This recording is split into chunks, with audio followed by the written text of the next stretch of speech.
a gente não avançou como a gente já deveria ter avançado há muito tempo, né? Eu vi uma frase também de uma mulher indígena e ela falou assim, esse fim do mundo que está todo mundo com medo, né? Os extremos climáticos, enchente, esse fim do mundo eu conheço desde quando eu nasci e sempre foi assim. Todos os dias é o fim do mundo, né? Por quê? Porque, de fato, a gente não evoluiu. Quando a gente está falando ainda de diversidade e inclusão, a gente está falando de um dos pilares que mais as empresas investiram, que é a questão de gênero. Mas aí eu pergunto para vocês, se eu falar para vocês, elenquem 5 donas de empresas que são mulheres. Vocês até podem ter 5, mas elas têm uma coisa sempre muito comum. Elas são mulheres, elas são brancas, elas são heterossexuais, não são mães e não são pessoas com deficiência, muito provavelmente. E o que eu quero dizer? A gente até começou a caminhar em trazer alguns recortes que às vezes é um pouco mais confortável. Para algumas pessoas é mais fácil a gente falar de gênero. Ah, não pode ser machista, não pode bater na... Tem leis sobre isso.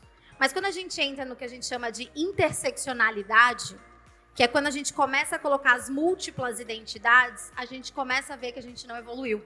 Porque nós não somos só mulheres. Nós somos mulheres, negras, trabalhadora, mãe, nana. A gente tem várias identidades. Então, enquanto a gente ainda não entender que a gente não tem que trabalhar apenas em caixinhas, mas as caixinhas se interconectam, a gente não vai evoluir. Então, as empresas ainda não entenderam isso.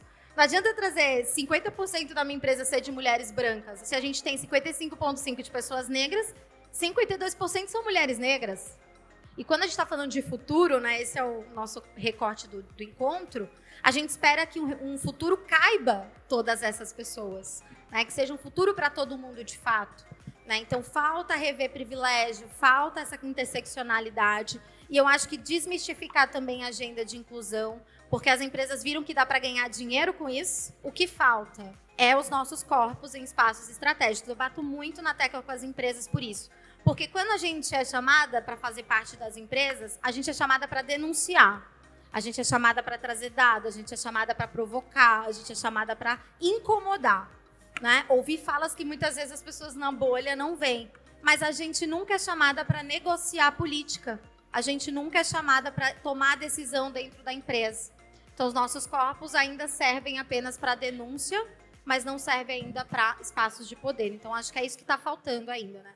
A gente implodir e chegar, de fato, em poder de tomada de decisão.